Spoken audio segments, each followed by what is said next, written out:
Confirmandos y confirmandas, ¿cómo están? Espero que se encuentren muy bien. Hoy en el encuentro número 19 vamos a hablar sobre los milagros de Jesús. A lo largo de su ministerio, Jesús hará muchos milagros y por supuesto que no veremos todos esos milagros en este encuentro, sino simplemente algunos. Pero antes de seguir, me gustaría que podamos ver el origen de la palabra milagro, porque está bueno que nosotros podamos hablar de cosas que entendemos. La palabra milagro quiere decir admiración por algo que normalmente uno no puede entender. Y en ese sentido, milagro no es solamente un término religioso, sino que podemos aplicarlo a la vida cotidiana. Y de hecho muchas veces se dice que qué milagro que esto sucedió así, o qué milagro que esta persona pudo hacer eso. En el caso de la palabra milagro asociada a lo religioso y concretamente a lo que hace Jesús, tiene que ver justamente con un suceso que no se puede explicar, con un suceso que trae admiración a las personas y que es realizado por y a través de la fe. En parte porque Jesús va al encuentro de esas personas que necesitan ese milagro en su vida, es decir, personas, por ejemplo, con una parálisis, donde imagínense si hoy es casi imposible que una persona con parálisis vuelva a caminar, imagínense hace 2000 años atrás era todavía más difícil. Personas que tenían enfermedades incurables para la época, ahí Jesús actúa, o inclusive revivir a alguna persona que ya estaba muerta.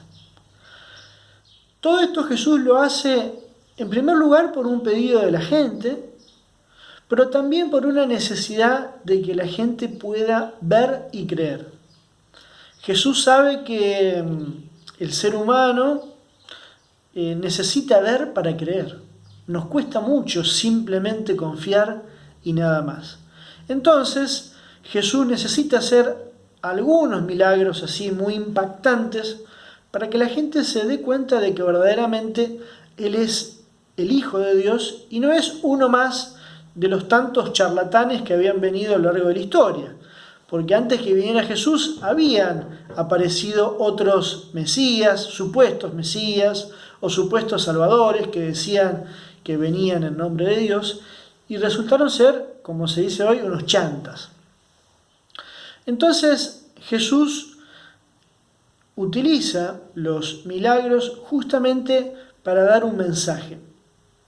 El mensaje es que Él no es uno más, que Él es el Hijo de Dios, pero también que los milagros se producen por la fe. Van a ver que en algunos casos dice, por tu fe fuiste sanada, fuiste curada, y también interviene la fe de los demás. En muchos casos no es solamente la fe de la persona que es curada, sino la fe de las otras personas que, por ejemplo, acercan un paralítico hasta Jesús. Es decir, la confianza en que Jesús verdaderamente puede hacer algo para cambiar la vida a esas personas. Y a través de esos milagros, Jesús no busca que lo tomen como una estrella de rock o una estrella de cine o alguien así muy particular, sino que Jesús siempre lo hace desde la sencillez y la humildad. Y de hecho, en muchos casos le dice a la persona curada, no le digas a nadie, andá, hacé la ofrenda en el templo a Dios, hablalo con el sacerdote, pero no lo divulgues. ¿Por qué? Porque Jesús no busca fama. Jesús lo que busca es poder cambiar la vida de las personas y que a través de ese cambio las personas también puedan creer. Porque Jesús, sanando a una persona, no solamente está actuando en la vida de esa persona, sino también en la vida de todos los demás que ven que Jesús actúa, que Jesús se hace presente en la vida de ellos, que Jesús le puede cambiar toda la situación de una persona. Aquí hay que tener en cuenta que en la antigüedad, específicamente en la cultura donde se movía Jesús, una persona enferma normalmente era dejada de lado. Ni hablar los que tenían lepra, por ejemplo, que nadie se les acercaba. Entonces, una persona enferma solía ser una persona también excluida, una persona prácticamente sin derechos, sin dignidad. Y lo que hace Jesús es devolver todo eso, es darle inclusión, devolverle los derechos, devolverle la dignidad. Y todo esto se hace a través de la fe. Y esto es muy importante. No es simplemente Jesús un milagrero. Jesús lo único que dice siempre es, bueno, todo esto fue posible gracias a tu fe. Vos creíste en Dios y por eso te curaste. O vos creíste en mí y por eso recibiste la curación.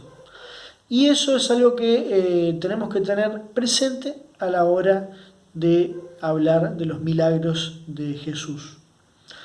Entonces, bueno, hasta aquí la temática de los milagros de hoy, algo que va a ser muy importante en el ministerio de Jesús, algo que está muy presente en los 4 evangelios, en Mateo, en Marcos, en Lucas, en Juan, los milagros de Jesús. Los milagros, es decir, aquellas cosas que sorprenden, que admiran a las personas y que también cambian la vida de las personas a las cuales son practicados esos milagros. Pero todo esto no por fama, sino por fe y para la fe. Como les decía, las personas no se curan porque Jesús es un milagrero, las personas se curan porque confían en Dios como el Dios de la vida, como el Dios de la salud, como el Dios que vuelve a dar una oportunidad. Y esto me parece que es muy importante porque es lo que Jesús intentaba hacer con los milagros. Y también que la gente pudiera confiar en que Él era verdaderamente el Hijo de Dios. Así que espero que puedan realizar las actividades del documento de Word. Como siempre son sencillas y ahí obviamente podrán ver algunos de los milagros de Jesús y podrán también pensar, reflexionar a través de las preguntas sobre esos milagros. Como les digo siempre, dudas que tengan, por favor escríbanme, manden un mensaje o llámenme y podremos aclararlas. Que les sea de provecho esta clase sobre los milagros y que podamos tener presente también que todo se puede hacer solamente si hay fe. Si no hay fe, siempre va a faltar algo. Así que en realidad la clase de hoy tiene que ver con la confianza, con la fe, en el amor, en el perdón de Dios. Bueno, hasta la próxima y espero que se encuentren muy bien. Chau, chau.